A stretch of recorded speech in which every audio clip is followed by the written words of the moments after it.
sekarang ini kita tidak mungkin abai lagi terhadap persoalan data. Persoalan data harus menjadi pengarus utamaan. Hari-hari ini dipenuhi tentang kebocoran data, tentang data yang tidak akurat, data bansos fiktif 10 juta, lalu DPR dan orang-orang di BUMN bisa dapat bansos karena datanya salah begitu. Oleh karena itu Ya, pemirsa, kembali di program spesial pidato kenegaraan pada Presiden Prabowo. Pemirsa, tadi baru saja kita saksikan bersama pemirsa bagaimana isi pidato dari Presiden Prabowo. Dan langsung saja pemirsa kita sapa rekan kami Diandra Mukni yang saat ini berada di Gedung Parlemen Senen, Jakarta. Diandra, seperti apa pantauan Anda pasca pidato kenegaraan perdana Presiden Prabowo? Baik, selamat siang Pram dan juga pemirsa. Tadi juga kita sudah menyimak bagaimana jalannya pidato perdana Presiden Prabowo Subianto yang menjabat sebagai Presiden. Dan saat ini kita sudah bersama dengan anggota Komisi 6 DPR RI, Ibu Rieke Diah Pitaloka. Selamat siang Ibu, apa kabarnya? Selamat siang, Assalamualaikum semuanya. Waalaikumsalam. Bu Rieke, tadi kita sudah mendengarkan bersama-sama nih pidato dari Presiden Prabowo perdana di ulang tahun RI yang ke-80. Apa saja yang menjadi sorotan nih tadi, Bu? Ya, saya mencatat apa yang beliau sampaikan, dan itu hal yang menurut penting terkait data-data pencapaian. Saya kira itu banyak dilansir, tapi yang menjadi concern saya adalah pertama, Presiden mengatakan saya disumpah untuk menjalankan Undang-Undang Dasar 1945 dan berulang kali menyatakan komitmennya untuk terutama menjalankan demokrasi ekonomi dengan substansinya yang bersumber pada pasal 33. Lalu kemudian beliau menegaskan kita tidak cukup energi untuk mencari kesalahan orang lain, tapi energi kita gunakan untuk solusi dan keputusan yang tepat. Lalu konstitusi jangan hanya menjadi mantra dan slogan, rancang bangun yang nyata dan operasional dari konstitusi, artinya harus ada teknokratis yang terencana, terukur dan tepat sasaran. Lalu terkait distorsi ekonomi, efisiensi berkeadilan, dan kemudian penegakan hukum yang juga terkait dengan tambang ilegal. Disampaikan ada 1063 tambang ilegal dengan potensi untuk negara bisa mencapai 300 triliun per tahun. Dan hal lainnya adalah ekosistem ekonomi yang merupakan suatu rantai stakeholder yang harus saling menguatkan.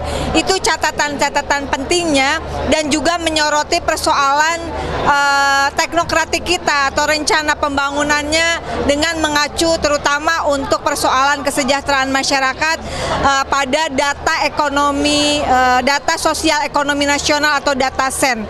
Nah, berdasarkan apa yang disampaikan komitmen Presiden di dalam pidatonya, maka kalau saya merekomendasikan tentunya sekarang ini kita tidak mungkin abai lagi terhadap persoalan data. Persoalan data harus menjadi pengarus utamaan.